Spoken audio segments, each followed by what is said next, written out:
Hello and welcome to another series of CISO Point of View. I'm really excited to be joined by Endré Jarraux Walls, the CISO of Customers Bank. Endré, how are you doing today?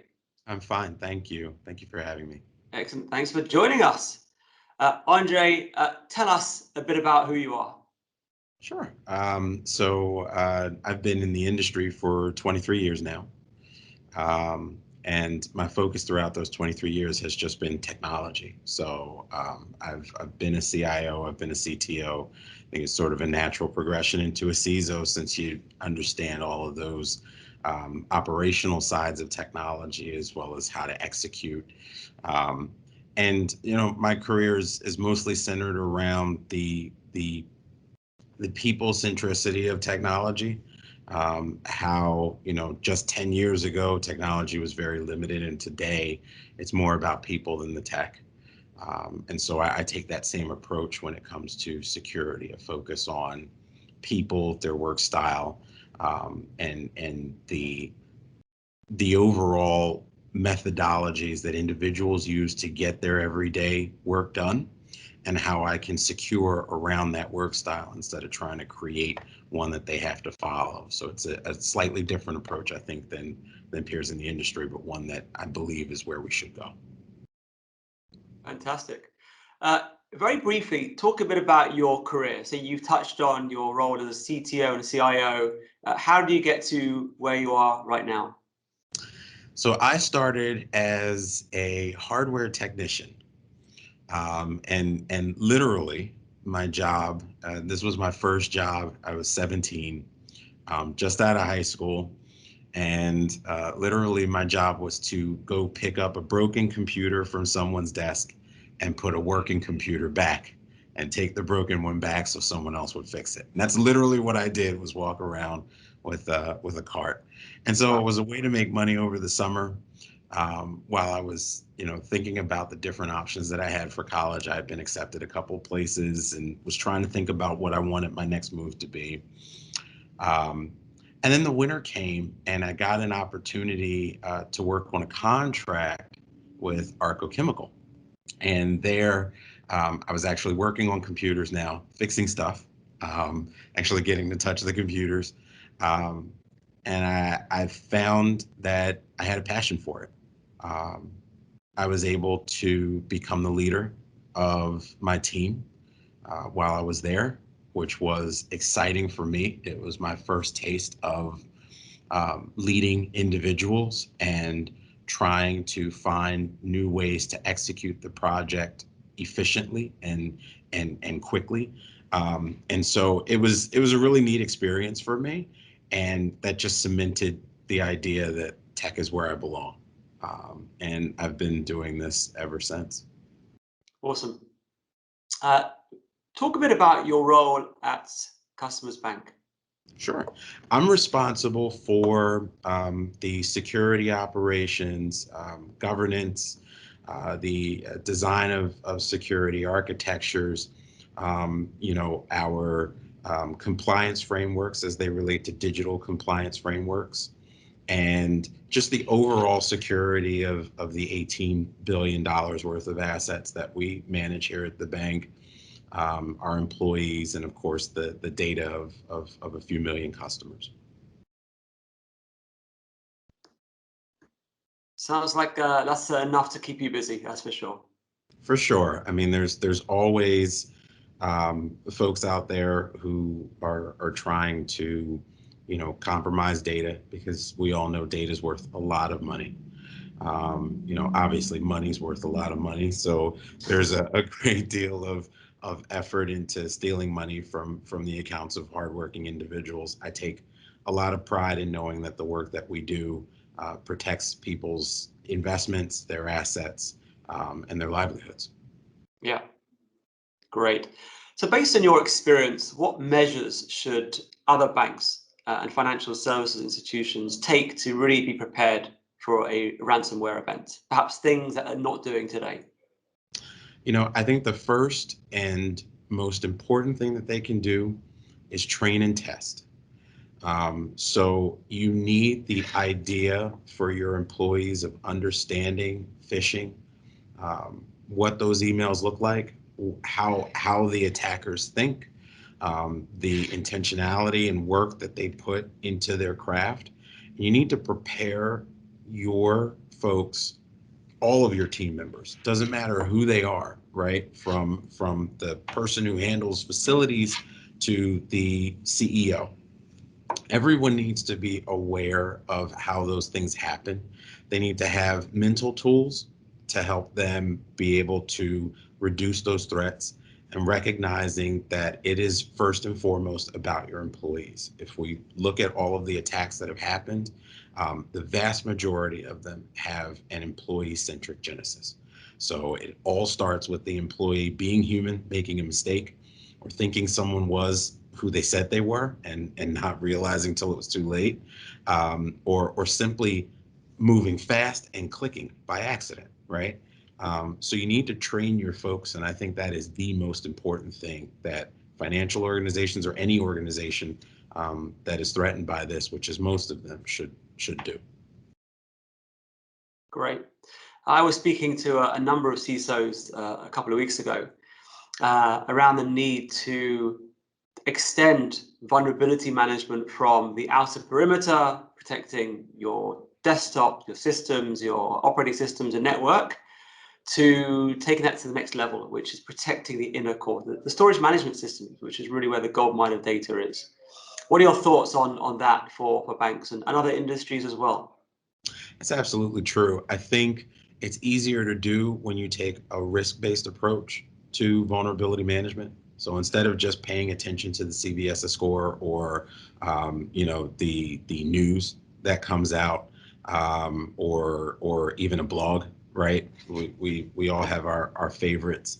Um, you know, you need to take a risk-based approach and understand, first of all, how data moves in your organization. So data mapping, taking the time to do that, as arduous as it can be, I think is very important. And then once you've built that data map, being able to apply risk scoring to where the data exists, what types of data exists where, and the relationships between them. So I think if you take that risk management approach, you change your visibility and your dashboard so that what you see is the most risky systems, which are all going to be inside, right? And you take a look at where your true vulnerabilities lie. And on the other side of that, I would expand it to include data loss prevention, which has sort of, I don't know, oddly lost its foothold in the industry, and not as many people are focused on it. But exfiltration is a big part of that, right? So once the attacker gets inside, if you can prevent them from getting anything out, you've still accomplished the goal, right?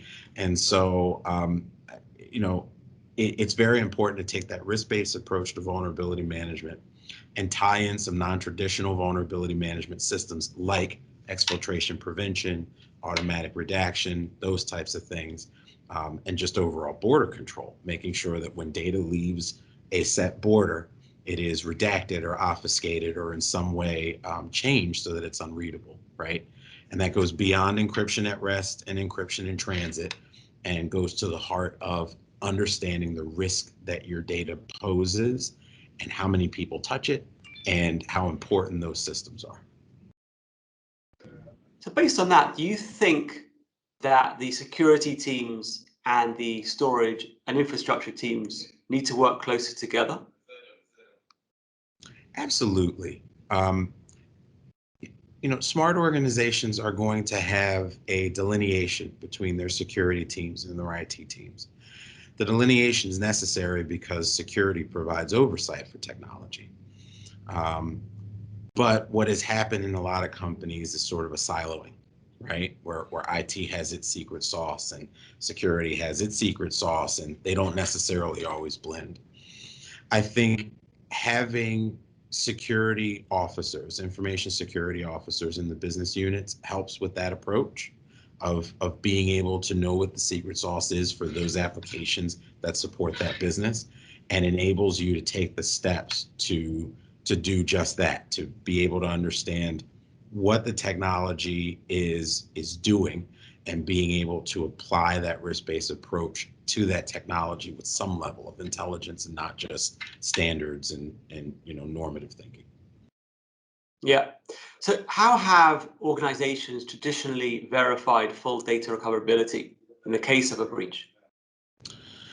You know, I think the traditional method has always been around, the access control and being able to see, if someone got access to it, what could they get access to? And so the idea is always around the amount of data that could have been exposed. If you notice, no one ever knows exactly how many records have been taken. And I think one of the reasons for that is because exfiltration isn't part of that plan. So you don't have a system that says this user looked at this many records, right?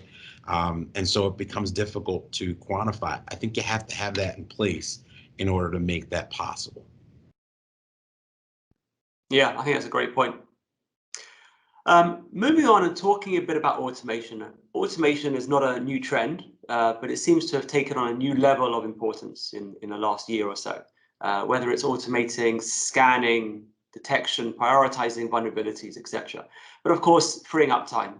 I'm sure you see it yourself. Teams are overworked, not just the security teams, but the IT teams, the infrastructure teams are doing the same repetitive tasks over and over again. So if automation can help free up their time, that can only be a good thing. Is that something you think it will continue to be leveraged in 2021? I think so. So in the security space, we have SOAR.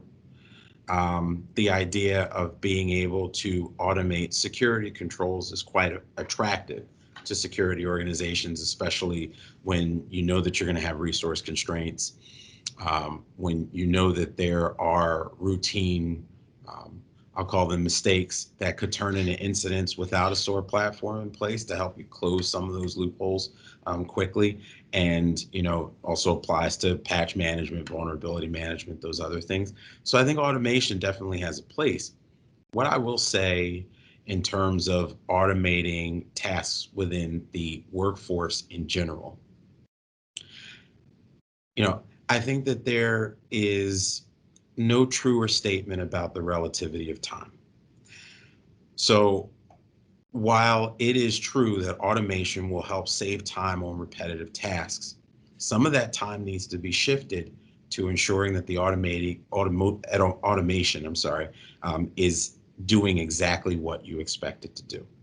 So the more automation that you implement, it becomes its own risk factor, its own place where an attacker can hit your organization and create automation for something that's unintended. So you have to have people taking some of that time savings to ensure that the automation is happening effectively. It can't be a set it and forget it sort of strategy. You've got to be able to come back around and say, okay, this widget is doing what I expected it to do and has done so consistently with no deviation. Deviations need to be investigated. And those anomalies are going to take additional time to be able to break down, but there has to be someone to catch them quickly. So it can't be we'll automate this and look at it 2 months from now to make sure it's doing what it's supposed to do. You could have missed the event. So there is a shifting of time that happens with automation, and it can't just be a set it and forget it sort of thing. People should have that in mind, I think. Yeah, I think it's a really interesting point. The hybrid model, working Right. together between the teams and automation capabilities. All right, let's move on and talk about strategy. How important is it for CISOs to build a mature cybersecurity strategy from the ground up? So in this generation, CISOs should be 99% strategic, 1% tactical. That's my opinion. Strategy is not only about figuring out the end game, because we know we work in an industry that has no end game, right? It's an infinite loop for us. I think the idea is from quarter to quarter, year to year, figuring out what tasks help evolve the program. So strategy overall should be applied to evolution. The one thing that you're not doing that you could do, you create a strategy that enables you to evolve from, one state to the next. In the financial industry, we're fortunate because the federal government has given us the cyber assessment tool, the CAT tool. And the cybersecurity assessment tool helps us figure out our levels of maturity in different areas of our operation and governance. And I think using that as a strategy builder definitely helps. You have to be able to, in communicating with your board of directors, in communicating with the executive tiers in your organization, you have to be able to share with them the vision of what it means to win. So when you're breaking down your strategy and statistics, don't just tell them that these are the things that you did with the volume that you did it. You need to compare that to the rest of the industry, and you need to show the linearity between all of those things and all of those activities that you reported on and how they apply to the strategy that helps the business move forward securely. And I think being able to wrap all of those things together is extremely important for CISOs in this generation of CISO, because it's all about risk now. It's not a question of if you'll be hacked, it's a question of when. And then once the question of when's been answered, it's a question of how much damage could they do, how quickly could you figure it out, and how much could you minimize the impact proactively. So with those things in mind, CISO should be almost 100% strategic. If you're a CISO in the weeds every day, you got to rethink your strategy, in my opinion.